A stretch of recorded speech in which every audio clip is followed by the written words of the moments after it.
babysitting for about 6 months now. It was an easy way to make money, and it didn't require me to have any real, applicable skills. It was slow going at first, but a couple of months ago I hit the jackpot after a young couple from the rich part of my town asked me to look after their 2 kids one Friday night. They paid me $200 freaking to look after their extremely well-behaved children for 3 hours in a house 5 times the size of mine. It was awesome. The young couple must have also thought that I had done a good job, because word spread quickly around the rich neighbourhood about the nice young lady who was willing to look over your children so you could go out for a night of drinking and fun. And when I say that this neighbourhood is one of the richest in our state, I am not exaggerating. Most of the people living there are young couples who have come from a long line of wealthy families. Sometimes I'll babysit for a few of hours and make a couple $100. Other times, the parents want me to stay the night while they go off and get a hotel room so that they could be away from their kids for a change. That's where I make the big bucks. A couple of days ago, a husband and wife had texted me asking if I could stay the night at their mansion and watch their 7-year-old little girl for them. I happily agreed. If only I knew what I was in for. When the day finally came, I drove my beat-up Jeep Wrangler to the edge of the rich neighbourhood and made my way up this private driveway that I had never noticed before, because the entrance was hidden back amongst the trees that surround the entire north side of town. I drove up this steep, winding driveway for what seemed like 10 minutes before I finally saw the house come into view. Out of all the houses I've babysat at this, was hands down the most gorgeous one I've ever seen. It was a huge Victorian-style mansion that was covered in dark brown bricks, making it blend perfectly into the woods surrounding it.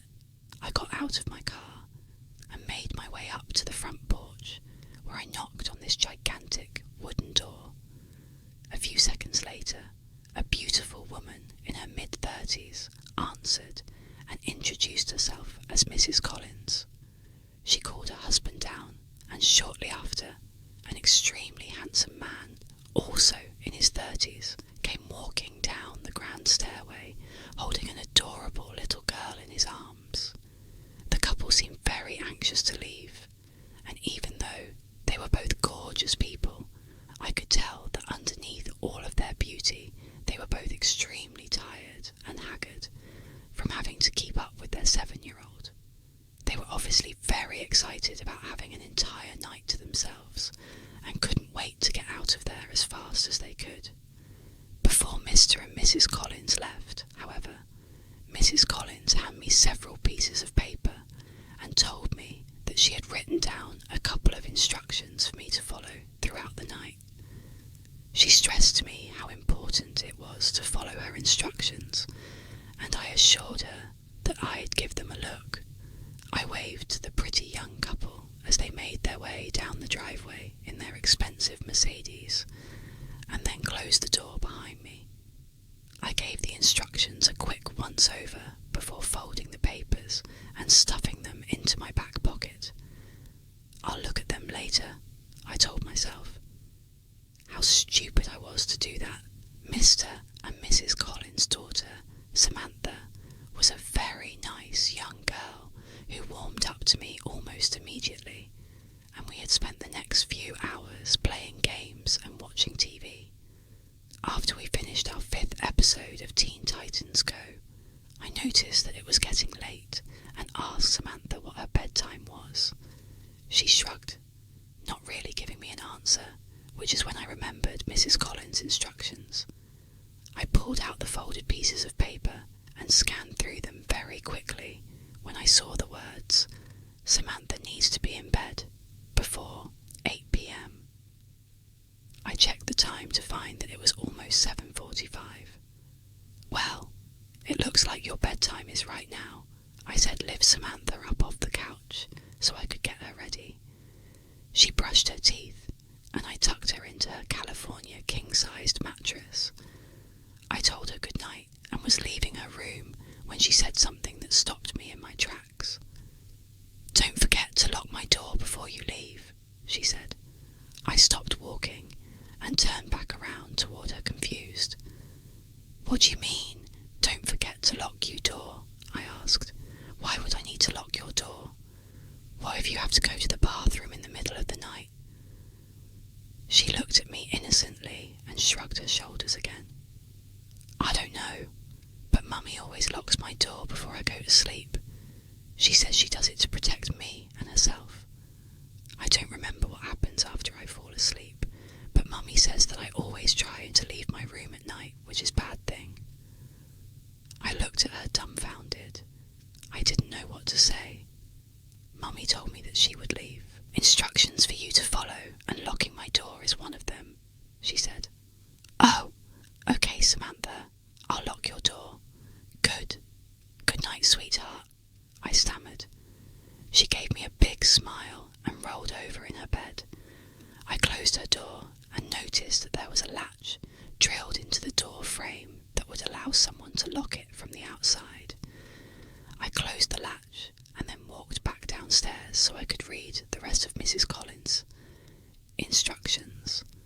When I had first seen the pieces of paper, I was under the impression that they were just instructions that told me what shows Samantha is not allowed to watch, or how to operate the surround sound.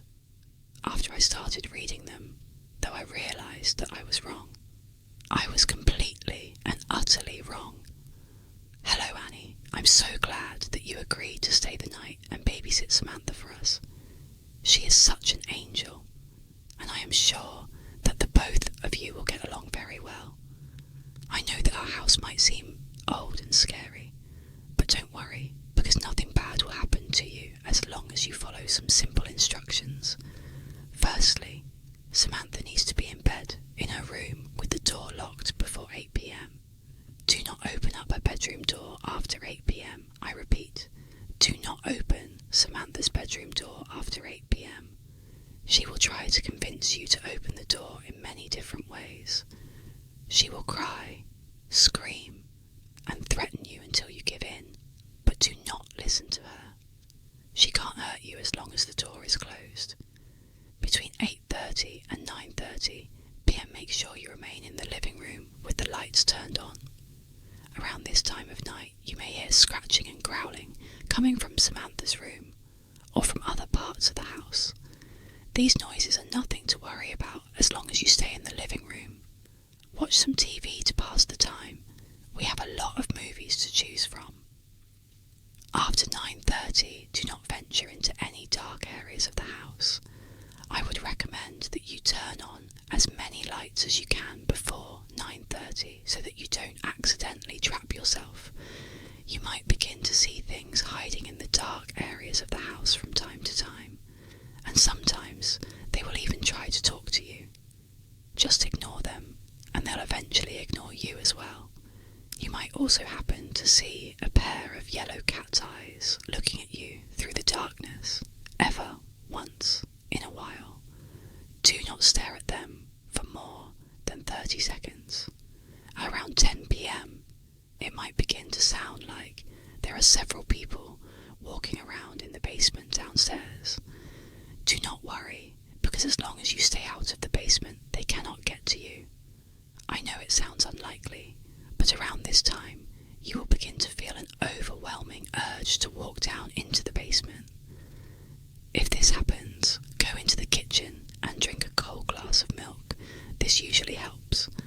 The urge will most likely pass after about 10 minutes, but if the urge is still there after 10 minutes, and you don't think that you will be able to stop yourself from walking into the basement, then call either me or Mr. Collins and we'll tell you what to do. When 10:30 comes around, you will begin to hear something running back and forth in the hallway upstairs. Stay on the first floor of the house during this time. Don't worry about Samantha. As long as you locked her door, beforehand he won't be able to get to her. If you start to hear him making his way down the stairs, then lock yourself in the first floor bathroom with the lights on. He will knock on the bathroom door repeatedly and will will try impersonating someone close to you like your mum or your dad in order to trick you into opening the bathroom door for him. He is really good at it. No matter what he says to you and no matter who he sounds like, do not open the door. He should go away after 5 minutes. Check under the door to make sure that he is no longer there before you open it. Now, this next part is very important. You will be sleeping in our guest room upstairs for the night. Before you go to bed, make sure that you leave a plate outside your bedroom door with a piece of raw steak on it. You can find the raw steak in our refrigerator. And leave a glass of milk next to the plate as well. On a piece of paper, write the words "Pakant mihi" in red ink and leave it on the plate with the raw meat. Also, at some point during the night you might wake up and notice that there is something standing in the corner of your room. Please refrain from looking at the figure as much as you can. I recommend wearing earbuds so that you won't hear it muttering to itself. And that's about it. There are also a few other general rules that you should follow throughout the night, just to make sure that nothing bad happens. Rule 1. If the house phone rings at any point during the night, don't answer it, no matter how long or how loud it might ring. Mr. Collins and I will call your cell phone if we need to talk with you. Rule 2. If you feel something tap you on the shoulder at any point during the night, don't turn around and wait at least 30 seconds before moving again. Rule 3. Don't eat meat after 8 o'clock. They might see it as a threat and will most likely attack you. Thanks again, Annie. If you have any trouble or questions, feel free to call me or my husband at any point during the night. If you do call us, and a man with a very deep voice answers the phone, hang up immediately and try calling us again. P.S.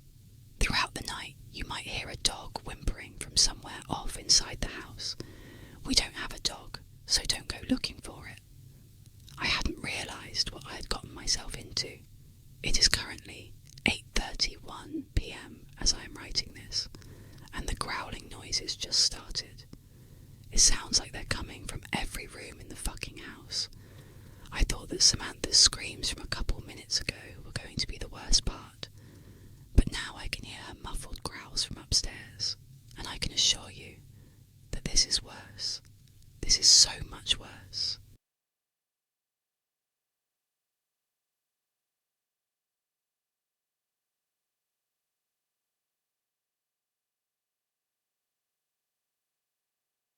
Welcome to Wet ASMR.